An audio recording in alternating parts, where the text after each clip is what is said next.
Assalamualaikum warahmatullahi wabarakatuh. Salam jas merah. Bagaimana kabar kalian? Semoga selalu dalam keadaan sehat walafiat dan tetap ikuti protokol kesehatan COVID-19. Pada video kali ini yang akan dibahas adalah antara kolonialisme dan imperialisme.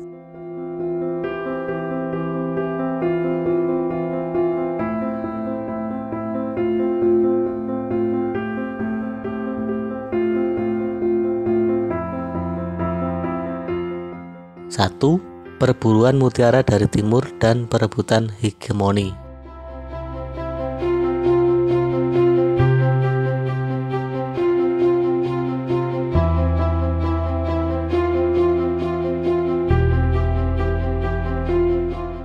Dua, kekuasaan kongsi dagang VOC.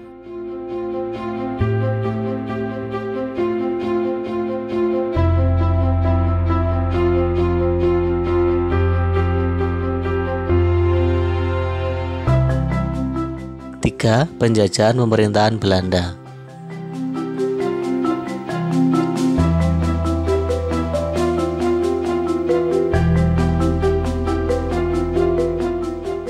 Satu, perburuan mutiara dari timur dan perebutan hegemoni. Mengapa orang-orang Eropa sangat memerlukan rempah-rempah? Latar belakangnya adalah: satu, ingin menemukan dunia baru. 2. Jatuhnya Konstantinopel tahun 1453. 3. Serangkaian penemuan di bidang teknologi. 4. Keinginan untuk survive. 5. Ingin membuktikan bahwa bumi bulat. Tujuan orang-orang Eropa tersebut dikenal dengan 3G: Gold, Glory, dan Gospel. Gold artinya memburu kekayaan dan keuntungan. Glory artinya memburu kejayaan, superioritas, dan kekuasaan. Gospel artinya menjalankan tugas suci untuk menyebarkan agama. Mulanya, orang-orang Eropa ingin mencari dan bertemu Prester John yang mereka yakini sebagai raja Kristen yang berkuasa di timur. Bangsa-bangsa Eropa yang melakukan penjelajahan tersebut adalah: 1. Spanyol. 7 Juni 1494 diadakan perjanjian di Tordesillas yang isinya belahan sebelah timur dimiliki oleh Portugis dan belahan sebelah barat dikuasai Spanyol. Orang Spanyol diprakarsai oleh Christopher Columbus 3 Agustus 1492. 6 September 1492 Christopher Columbus sampai di Kepulauan Kanari di sebelah barat Afrika. Kemudian, ia berhasil mendarat di pantai Kepulauan Bahama. Columbus mengira ia sudah sampai di tanah Hindia. Oleh karena itu, penduduk yang menempati daerah itu disebut orang Indian. Ekspedisi kedua dipimpin Magelhaens. Magelhaens mendarat di ujung selatan benua Amerika, kemudian ke Pulau Guam dan ke Filipina. Magelhaens mendapat tantangan penduduk setempat dan akhirnya Magelhaens terbunuh. Rombongan Magellan kemudian dilanjutkan Sebastian Delcano yang terus berlayar ke arah selatan dan pada tahun 1521 sampai di Kepulauan Maluku. 2. Portugis. Orang Portugis yang pertama adalah Bartolomeu Dias yang mendarat di suatu ujung selatan benua Afrika. Yang kedua, Vasco da Gama mendapatkan perintah dari Raja Manuel I tahun 1498 mendarat di Calicut dan pantai barat India. Yang ketiga, Alfonso de Albuquerque yang tahun 1511 berhasil menguasai Malaka. Ketiga, Belanda. Pada tahun 1594, William Barents mencoba berlayar ke arah utara dengan prinsip bumi bulat. Namun gagal karena kapalnya terjepit es. Ia berusaha kembali ke negerinya, tetapi ia meninggal di perjalanan. Penjelajahan kedua pada tahun 1596 dilakukan oleh Cornelis de Houtman. Ia berhasil mendarat di Banten. Tahun 1598, Van Heemskerk juga sampai di Banten. 4. Inggris. Inggris pertama kali sampai ke India pada tahun 1498 dengan mengikuti rombongan Portugis. Untuk memperkuat daya saing para pedagang, Inggris membentuk kongsi dagang yang diberi nama East India Company atau EIC. pada tahun 1600. Tahun 1579, orang Inggris yang berhasil sampai ke Nusantara pertama kali dipimpin oleh Franz Drake dan Thomas Cavendish. 2. Kekuasaan kongsi dagang VOC.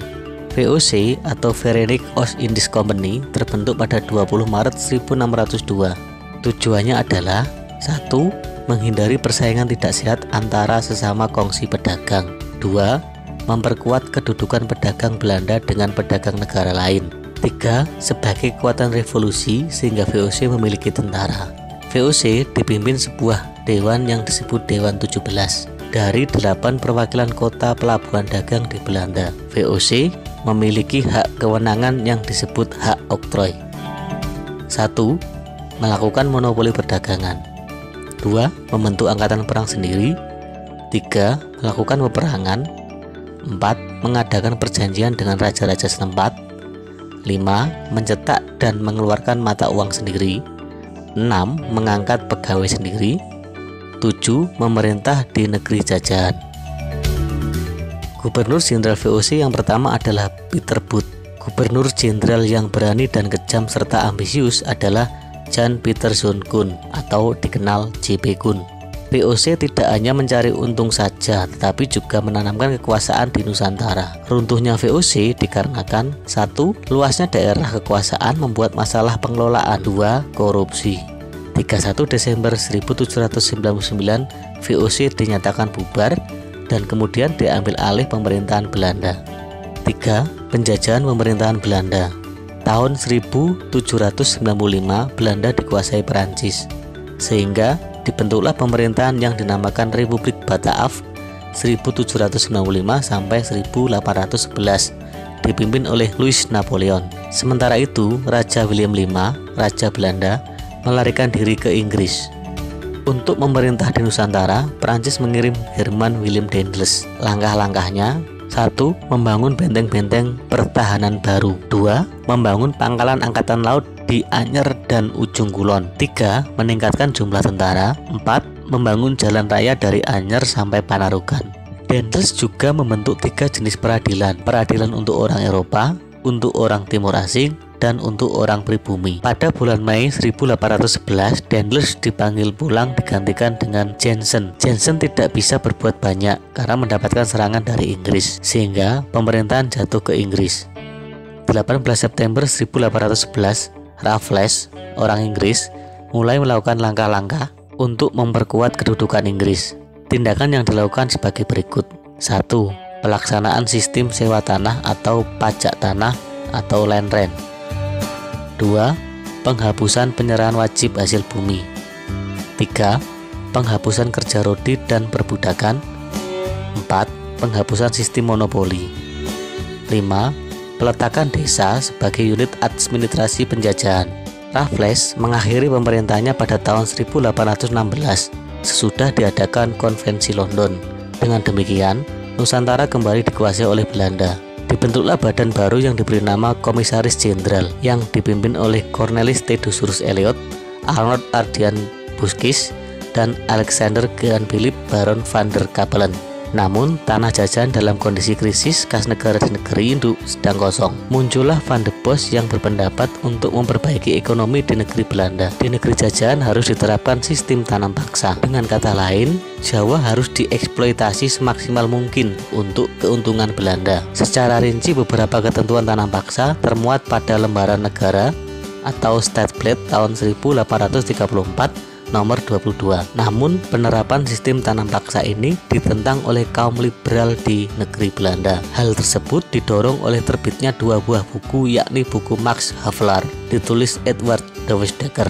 Akhirnya dikeluarkanlah undang-undang agraria dengan pihak swasta semakin banyak memasuki tanah jajahan di Hindia Belanda. Bersamaan gelombang kedatangan bangsa-bangsa Eropa, orang Portugis menyebarkan agama Kristen Katolik, orang Belanda membawa agama Kristen Protestan. Apakah sudah paham? Jika masih belum paham, silahkan ulangi kembali videonya. Dan jika dirasa belum paham lagi, kalian bisa tanya ke guru kalian. Terima kasih, sampai jumpa lagi. Salam jas merah. Assalamualaikum warahmatullahi wabarakatuh.